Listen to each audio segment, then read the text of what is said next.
Welcome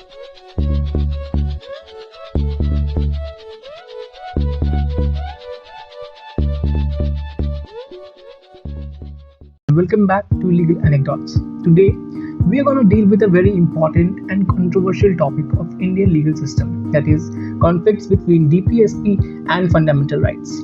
तो conflicts को जानने से पहले हमें थोड़ा इनके बारे में जानना होगा कि ये होते क्या हैं. So fundamental rights that are conferred upon the citizen of India and the Constitution tell that these rights are inviolable. These are mentioned under Article 12 to Article 35 of the Constitution और इसे हमने borrow किया था from the Constitution of USA. On the other hand, directive principle of state policy are ideals which are meant to be kept in mind by the state when it formulates policies and enact laws. जब हमारा constitution बन रहा था तब makers ने state के ऊपर कुछ मोरल ऑब्लिगेशंस लगाए to make a nation a welfare state. These obligations and ideals are mentioned under Article 36 to Article 51 of the Indian Constitution, and the idea of DPSP was borrowed from the Irish Constitution. Now let's talk about the difference between the both terms. So there are two basic differences between DPSP and fundamental rights. Talking about fundamental rights, these are kind of negative laws. To simplify, we can say कि fundamental right state को बताते हैं कि state को क्या नहीं करना है, जैसे कि स्टेट को डिस्क्रिमिनेशन नहीं करनी है, लोगों के फ्रीडम को हैम्पर नहीं करना है, etcetera. On the other hand DPSP are positive laws जो बताते हैं कि स्टेट को कौन कौन सी चीज़ें करनी है. For example, right to education state को देनी है, इक्वल वर्क इक्वल पे को लागू करना है. So these are just moral obligations और ये बताते हैं कि स्टेट को कैसे वर्क करना चाहिए to achieve welfare state. The second basic difference, that is, fundamental rights are justiciable laws. It means if the state hampers any right guaranteed under Article 12 to 35 of the Constitution of any citizen of India, they can go to the court against it. Whereas DPSP is non-justiciable, which means one cannot go to the court if the state does not follow its ideals. These are just mere moral obligation on the state to make the state a welfare state. चलते हैं आज के हमारे main topic पर, which is the conflicts between the both. तो कई बार ऐसा होता है कि पार्लियामेंट जब भी कोई लॉ बनाती है फॉर अचीविंग DPSP तो लोगों के कोई फंडामेंटल राइट्स हैम्पर हो जाते हैं. अब ऐसे में क्या होगा, क्योंकि हमारा आर्टिकल 13 कहता है कि all laws in force in the territory of India immediately before the commencement of this constitution, insofar as they are inconsistent with the provisions of this part, shall to the extent of such inconsistency be void. इसका मतलब है कि ऐसा कोई भी law जो कि fundamental rights को वायोलेट करेगा उसे void माना जाएगा और उसे ख़त्म कर दिया जाएगा. तो ऐसे कई केसेस आए हैं जहाँ पर DPSP और फंडामेंटल राइट्स आमने सामने आए हैं. तो उसमें सुप्रीम कोर्ट ने और पार्लियामेंट ने क्या क्या स्टैंड लिया, आइए उसे जानते हैं. So the first case on the conflict between these two is Champakam Dorairajan versus state of Madras. तो इस केस में हुआ ये था कि चंपाकम दुराईराजन एक लेडी थी और वो जाती है मद्रास के कॉलेज में एडमिशन लेने को, लेकिन कॉलेज अथॉरिटी ने बोला कि सारी सीट्स फुल हो गई हैं और अब जो सीट्स बची हैं that is only for reserve candidates. So she files a case in the court claiming the violation of her Article 14 and 15, that is equality before law and abolition of discrimination, which is mentioned in the Article 14 and 15. तो अब क्योंकि reservations दिया जाता है weaker sections के upliftment के लिए, which is a part of DPSP, तो यहाँ पर DPSP और फंडामेंटल राइट्स आमने सामने आ जाते हैं. So here the Supreme Court said that the fundamental right is greater than DPSP और स्टेट को ऐसे लॉज नहीं बनाने चाहिए जो कि फंडामेंटल राइट्स को हैम्पर करे.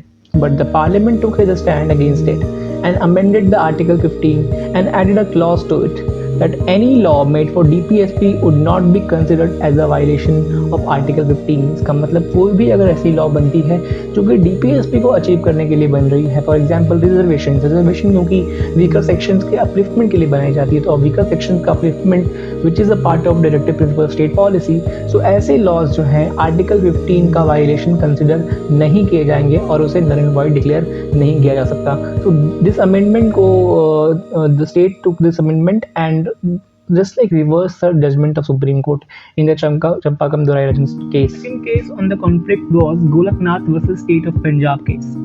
तो इस केस में हुआ ये था कि पंजाब गवर्नमेंट ने एक लॉ बनाया जिसमें उन्होंने लोगों की प्रॉपर्टी के सीलिंग लिमिट फिक्स किया कि XYZ मेजरमेंट तक की प्रॉपर्टी ही कोई रख सकता है और उस लिमिट के ऊपर की प्रॉपर्टी को गवर्नमेंट अक्वायर कर देगी और उसे वेलफेयर पर्पसेस में ये यूज करेगी या फिर वीकर सेक्शन में डिस्ट्रीब्यूट कर देगी, which is a part of DPSP under Article 39B, 39C, which says 39B says that the ownership and control of the material resources of the community are so distributed as best to subserve the common good. And 39C says that the operation of the economic system does not result in the concentration of wealth and means of production to the common detriment. तो simple ये बताते हैं कि किसी भी material resource होते हैं, जैसे कि लैंड होते हैं, कोई प्रोडक्शन के रिसोर्सेज होते हैं, उनको स्टेट का काम ये है कि सिर्फ अपर क्लास तक ना रहे, उसे डिस्ट्रीब्यूट करें वीकर सेक्शन में, विच is a part of DPSP। तो इस लॉ के अगेंस्ट गोलकनाथ कोर्ट पहुंच गए and he claimed that it is a violation of his Article 31, which is right to property, which was a fundamental right at that time. Again, DPSP and fundamental right came against each other. The Supreme Court here again said that no law can violate fundamental right and DPSP is below fundamental right. The Parliament here again took the stand against it and brought the 25th Amendment, by which it introduced the Article 31C in the Part 3 of the Constitution, which had two clauses. The first clause being that is a law that seeks to implement Article 39B, 39C of the Directive Principles of Part 4 shall not be deemed invalid just because it violates a citizen's fundamental right under Article 14, 19 and 31. तो ये कहता है कि कोई भी ऐसा law अगर होता है जो कि DPSP के आर्टिकल 39B और 39C को इम्प्लीमेंट करने के लिए बनाया गया है, जो कि इस लॉ की बात अगर हम कर रहे हैं कि जो पंजाब गवर्नमेंट की लॉ थी जो कि लैंड को डिस्ट्रीब्यूट करने की बात हुई, ये भी 39B 39C को इम्प्लीमेंट करने के लिए बनाया गया था। तो जब DPSP के इन दोनों आर्टिकल्स को इम्प्लीमेंट करने के लिए कोई भी लॉ अगर बनती है तो वो अगर वायलेशन होती भी है आर्टिकल 14, 19 और 31 की, 14 is equality before law, 19 is right to freedom of speech and expression, 31 is right to property, तो इन तीनों अगर आर्टिकल्स की वायलेशन उसमें होती भी है इन फंडामेंटल राइट्स की, तो इस लॉ को ऐसे लॉ जो बनेंगे फ्यूचर में उसे इनवैलिड नहीं करा दिया जाएगा on the mere these grounds. The second clause of this amendment said that any law which seeks to implement Article 39B, 39C of the DPSP shall not be questioned in the court of law. कहता है कि अगर कोई भी law ऐसा बनता है जो 39B, 39C के इम्प्लीमेंटेशन के लिए बनाया गया है तो उसे कोर्ट ऑफ लॉ में क्वेश्चन ही नहीं किया जा सकता और इसके अगेंस्ट में कोई कोर्ट में जा ही नहीं सकता, मतलब कोर्ट इस पर जुडिशियल रिव्यू के पावर्स को छीन लिया गया। तो गोलकनाथ केस के बाद आया the famous Kesavananda Bharati case. इसमें भी कॉन्फ्लिक्ट हुआ फंडामेंटल राइट्स और DPSP के बीच में। हालांकि इसमें जो केस हुई थी एग्जैक्टली इसमें एक इशू तो नहीं थी, लेकिन सुप्रीम कोर्ट ने गोलकनाथ के जजमेंट को जब रिवर्स किया केशवानंदा भारती केस में तो इस पॉइंट पे भी गौर किया। जब गोलकनाथ केस के बाद गवर्नमेंट ने पार्लियामेंट ने अमेंडमेंट के थ्रू ये बताया था कि जब 31C को इंट्रोड्यूस किया था कि अब किसी भी अगर हम लॉ बना रहे हैं 39B 39C के लिए इम्प्लीमेंटेशन के लिए तो वो कोर्ट ऑफ लॉ में उठा ही नहीं सकते, यानी जुडिशियल रिव्यू के पावर्स को छीन लिया गया था। तो उस पर केशवानंदा भारती केस में सुप्रीम कोर्ट ने कहा कि 31C की जो फर्स्ट क्लॉज है दैट इज़ ओके, वो इम्प्लीमेंट की जा सकती है कि 39B 39C के इम्प्लीमेंटेशन में कोई लॉ बनता है तो वो 14, 19 और 31 के वायलेशन के बावजूद उसे अनकॉन्स्टिट्यूशनल डिक्लेयर नहीं किया जाएगा। इसे कोर्ट ने माना, लेकिन कोर्ट ने इसके दूसरे क्लॉज जो कहता है कि अगर 39B 39C के इम्प्लीमेंटेशन के लिए कोई लॉ बन रहा है तो उसके अगेंस्ट में कोर्ट ऑफ लॉ में कोई जा ही नहीं सकता, इसे डिस्कार्ड किया और इसके अगेंस्ट में कोर्ट ने कहा कि ये पावर सुप्रीम कोर्ट के पास हमेशा रही, क्योंकि जुडिशियल रिव्यू की पावर जो है जिसे मेंशन किया गया है आर्टिकल 13 ऑफ इंडियन कॉन्स्टिट्यूशन में, that is basic structure of the constitution. और उसमें केशवानंदा भारती केस में कोर्ट ने कहा कि the parliament can amend the constitution, every part of the constitution can be amended but the basic structure can not be touched. तो basic structure जो चीज़ है उसको कोई पार्लियामेंट जो है कभी अमेंड नहीं कर सकती, and the power of judicial review which is mentioned in the article 13 is a basic structure of the constitution. तो इसके अगेंस्ट में कोर्ट ने कहा कि जो 31C का क्लॉज 2 था जिसमें लिखा गया था कि 39B 39C के इम्प्लीमेंटेशन के लिए कोई लॉ बनता है तो उसके अगेंस्ट में कोर्ट ऑफ लॉ में क्वेश्चन नहीं हो सकता, उसे कोर्ट ने डिस्कार्ड किया।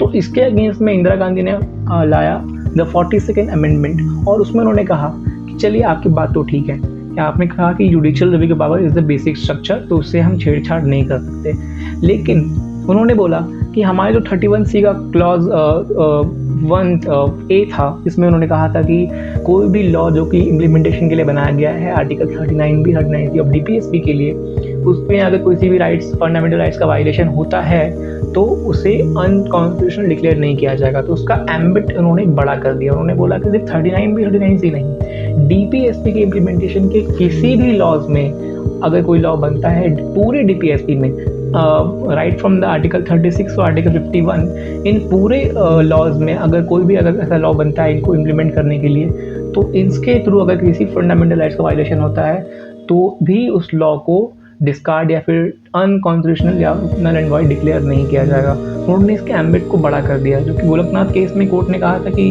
31C जो पार्लियामेंट ने लाया था, जिसमें कहा था कि 39B 39C के इम्प्लीमेंटेशन के लॉ बनेंगे, उसका वायलेशन अगर होता है फंडामेंटल राइट्स का तो वो सही होगा। लेकिन उन्होंने उसके एम्बिट को बड़ा कर दिया और उन्होंने बोला कि सिर्फ 39B 39C नहीं, हम पूरे डीपीएसपी की अब बात कर लेते हैं, that is from article 36 to article 51। तो पूरे अगर डीपीएसपी को इम्प्लीमेंटेशन के लिए कोई लॉ बनता है और वो अगर वायलेट करता है किसी भी फंडामेंटल राइट्स को, उसके बावजूद नल एंड वॉइड डिक्लेयर नहीं किया जाएगा उस लॉ को। तो ये कहा गया पार्लियामेंट के through after the Kesavananda Bharati case, और ये एक नया कंट्रोवर्सी क्रिएट कर दिया between fundamental rights and directive principle of state policy. So after the Kesavananda Bharati case then came the famous case of Minerva Mills of 1980। तो उस केस में सुप्रीम कोर्ट ने लास्ट पार्लियामेंट स्टैंडिंग के अगेंस्ट में जजमेंट दिया।